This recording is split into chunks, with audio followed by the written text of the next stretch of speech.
हाय बंधुरा आज के আমরা দেখব সেন্ট্রাল ব্যাংক অফ ইন্ডিয়ার নমিনি ফর্ম কি করে ফিল আপ করতে হয়। তো দেখুন আমি এখানে সেন্ট্রাল ব্যাংক অফ ইন্ডিয়ার একটা নমিনি ফর্ম নিয়ে এসেছি। সবার প্রথমে আছে ব্রাঞ্চ, আপনাদের যে ব্রাঞ্চে অ্যাকাউন্ট আছে সেই ব্রাঞ্চের নামটা এখানে লিখবেন।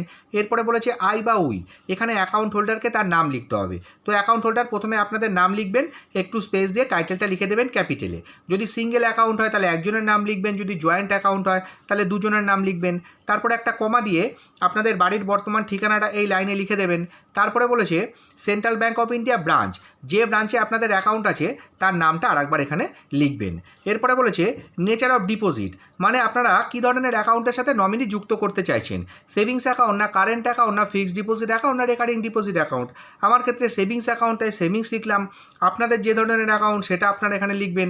তারপরে বলেছে অ্যাডিশনাল ডিটেলস, এছাড়াও যদি আরও কিছু আপনারা ব্যাংকে জানাতে চান সেটা আপনারা এই লাইনের ওপর দিয়ে লিখবেন।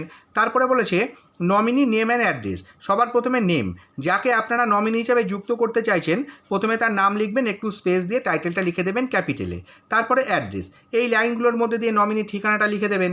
তারপরে বলেছে রিলেশনশিপ উইথ ডিপোজিটার, মানে আপনার সাথে বা অ্যাকাউন্ট হোল্ডারের সাথে নমিনির কী সম্পর্ক আছে।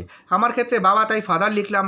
আপনাদের মাদার হতে পারে, ব্রাদার হতে পারে, সিস্টার হতে পারে, হাজব্যান্ড ওয়াইফ, যেটা হবে সেটা আপনারা এখানে লিখবেন। এরপরে এজ, এখানে নমিনির একটা হিসাব করে বয়স বসিয়ে দেবেন।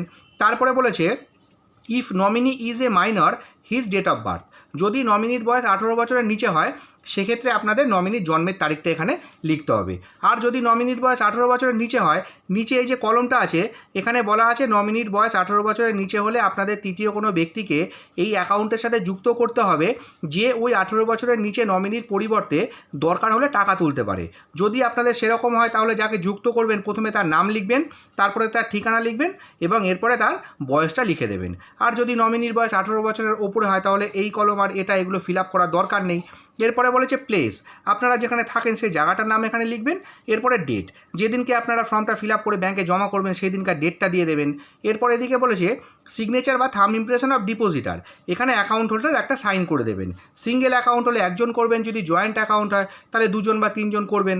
আর যারা সাইন করতে পারবেন না তারা একটা টিপচাপ বা থাম্ব ইমপ্রেশন দেবেন। আর যারা টিপচাপ বা থাম্ব ইমপ্রেশন দেবেন, অনেক সময় ব্যাংক থেকে বলে টিপচাপ বা থাম্ব ইমপ্রেশন দিতে গেলে দুটো সাক্ষীর প্রয়োজন হয়। যদি বলে সাক্ষীর প্রয়োজন আছে তাহলে যে প্রথম সাক্ষী দেবে সেখানে তার নাম লিখবে, তারপরে সই করবে এবং অ্যাড্রেসটা লিখে দেবে। একইভাবে দ্বিতীয় সাক্ষী তার নাম লিখবে, সই করবে এবং অ্যাড্রেসটা লিখে দেবে। আর যদি বলে সাক্ষীর প্রয়োজন নেই তাহলে আপনারা এখানে টিপচাপ বা থাম্ব ইমপ্রেশন দিয়ে দেবেন। এরপরের যে পোর্শনটা আছে এগুলো আমরা কিছু করবো না, এগুলো যা করার ব্যাংক থেকে করবে।